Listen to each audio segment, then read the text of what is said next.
Hey y'all, I'm Kamana. And I'm Aiza. We're Burundian Canadian. Our melanin is poppin', and you guessed it, we're sisters. We're all about that elevation and keeping it real. That's right. We're here to claim our space, and we've brought a whole team of other dope black folk. You're right on time for Real Blackity Talk.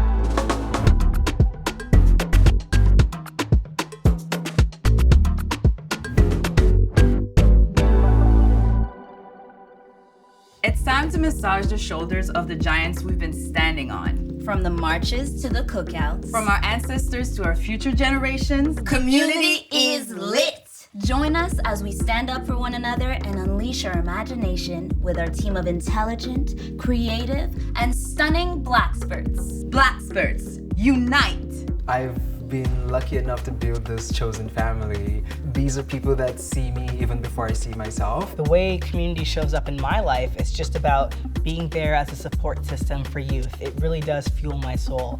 I think of building, of engaging. There's like an action, but then there's a warm blanket as well. It's not a utopic thing, you know, there's also things that you have to work through. It's home. Community is home. Community is about the people, but it's also about the land on which we stand, create, and thrive. We are deeply grateful to the indigenous stewards, protectors, and original storytellers of Takaronto. The Wendat, the Haudenosaunee, the Anishinaabeg First Nations, and the Mississaugas of the Credit. We are committed to honor and celebrate your past, present, and future. One of the good things that happened to me in 2020, besides coming up with the whole concept of Real Blackity Talk with you, is that I took part in the Arrivals Legacy Project. And honestly, that experience, it literally changed the trajectory of my life. I wanted to find an exercise that would be something that I would have liked to have done when I was in theater school. So I invented this exercise where I asked the students to research an ancestor 2 or 3 generations away. They were asked to create a profile of their ancestor and then to step into a compelling moment in their ancestor's life. There are 4 fundamental questions that we ask in the Arrivals Legacy Project. Who am I? What drives me forward? What takes me back? And what do I need to know? I feel like every person from the global majority deserves to experience the Arrivals Legacy Project because we deserve to be connected to the root of the tree. It helped me heal my wounds of being a first-generation Canadian kid. It's also one of the reasons why I now go by my middle name, Kamana, which means little goddess, petite déesse in Kirundi. Every time someone says my name, Kamana, I can feel my ancestors with me. I've discovered through the Arrivals process my links to the Garifuna culture. So much so that when I was doing an exercise, I was doing a demonstration in St. Vincent with artists who were there. There was a Garifuna woman who was there who had grown up in Belize. And she came up to me and said, this is what we do in our ceremonies. And I would have had no idea had I not followed my nose or followed the calling to go deeper into this process. When we connect to our ancestral stories, we're connecting to a river of knowledge that has the potential to heal not only ourselves and our families, but the world. We're the proud daughters of Burundian immigrants. Our parents immigrated to Canada in the early 90s to escape the mounting violence back home. Our mom passed away when we were young, and after that, I remember feeling like our small family of 4 was all we had in the whole world. Our dad kept telling us about our aunts, uncles, and cousins back home in Burundi, but we just didn't know them. And back then, there was no FaceTime, no WhatsApp, none of that. So I definitely felt disconnected from my extended family. Same here, girl. But in 2017, I booked my first recurring role on TV, and I made more money than I had ever made. And so I decided, that's it, papa, on s'en va au Burundi. And he hadn't been there in 30 years, y'all. Seeing him reconnect with his siblings, laughing and kicking it like we do, getting to meet everyone, it was so special. I finally understood the extent of the sacrifice our parents made for us to be here. How brave they were for leaving their homeland to start again in Canada. My parents immigrated here from Trinidad and Tobago. I remember from when I was a young kid, my parents were volunteering at the Cote-Neige Black Community Association, and that's the oldest Black organization here in Montreal. So it was also a way for our parents to bring us together with Black people, because in our neighborhoods we weren't really seeing it. So our parents wanted us to see strong Black people doing good in their community, because they knew that that would then help shape us to be the people that we are today. It's been a long journey getting here, being from Nigeria and being of Nigerian parents, It took a lot of convincing, it took a lot of walking around them to find my way into fashion.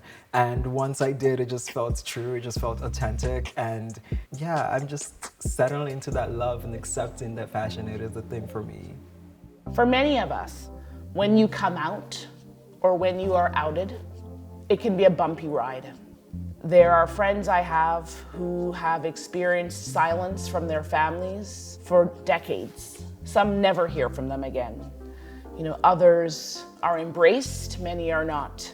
Luckily for me, my mother embraced me in her time, but man, has she ever embraced me. You know what? I don't want to be the strong Black woman anymore. I want to be dainty, and I want to be held by my community when I'm feeling vulnerable. Yes, girl. Community is about holding each other up. And it's essential to our well-being. I mean, we are social creatures. That's why when I hear people say, no one believed in me, I made it all on my own, I'm self-made, I don't buy it. Yes, I've had to figure out a lot of things on my own, but I've also had people rooting for me, y'all. I think back to my early days, running around Montreal to every single talent show with 3 bootleg instrumentals burned on a CD. When I think about that girl, she was working so hard to make her dreams happen, but she was lonely. The day I connected with Community is the day I found my tribe. Community is a collective of musicians, MCs, poets in Montreal, and every single Tuesday night, we will meet up, jam, and improvise live music in front of an audience. It's where I made some of my best memories and some of my most cherished friendships. This is so important because finding a place where you feel like you belong and you're appreciated, it's key. For me, it's Black Theater Workshop, y'all. Girl. Shout out to BT Dub. Beat to the dub. BTW is the longest running Black theater company in Canada. And they definitely embraced me and helped nurture me into the artist I am today. Yes. It can be easy to forget how you got here, but when you think about your journey, who was there with you? Being a part of the ballroom community, being in the House of Soriano, we go to support each other, but we also go to compete. So it's nice to know that outside of the floor, we still have community, we still have that relationship and that bond with each other. When times are high, when times are low, the ballroom community is always there to uplift you and celebrate you. I'm thinking of just a couple weeks ago, when I was at a gathering of queer and trans and non-binary leaders right here in our city.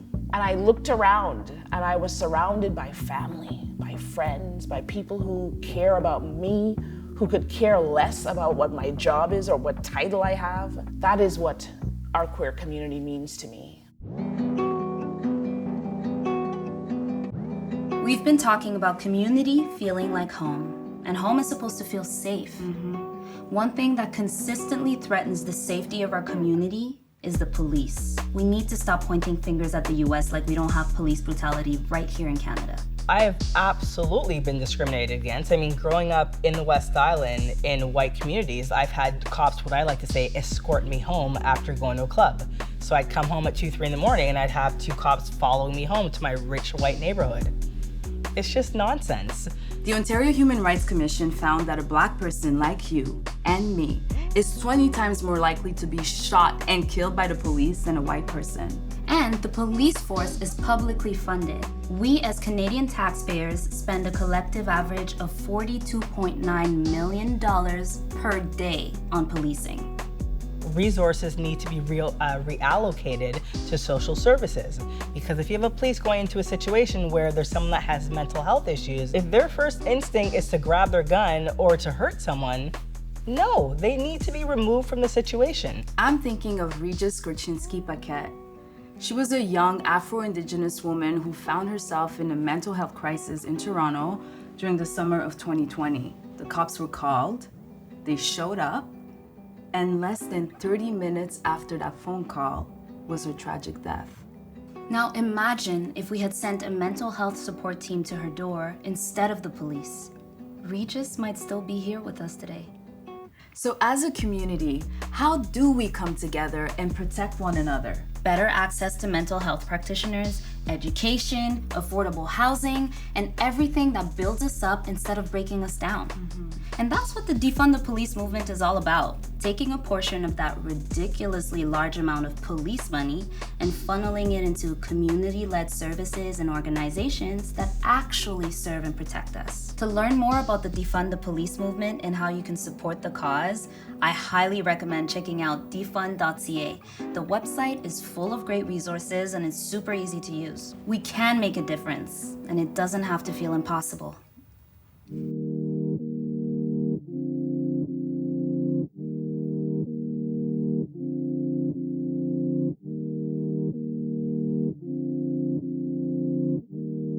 When you think about your dream world, what does it look like? Take a moment. Imagine a world where we have achieved Black liberation and Indigenous sovereignty. We're all celebrating. Who are you with? What are you wearing? And how do you feel? It's a big concert. Everybody's going to be there. And I get to sing too. I'm wearing a yellow dress, bright like the sun. We're gathered near the ocean. I can hear the waves. It's warm. My skin is shining. Everyone I love is there, even Mom. Girl. And she's super proud. I'm surrounded by a community that continuously uplifts me. My grandmothers, my great-grandmothers. I am with Harriet Tubman, and I'm thanking her for everything that she's done for our people. She's like, Jill, oh my gosh, you're here too. And I'm like, girl, of course, where else would I be? I'm feeling loved. I feel joy like I've never felt before. I feel completely free. Now hold on to that feeling. Breathe it in. I am feeling relieved.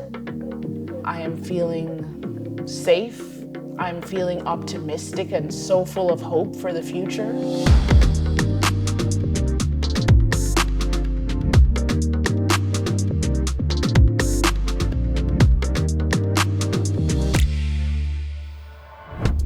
And that's it, folks. If there was ever any doubt in your mind, now you know that community is lit.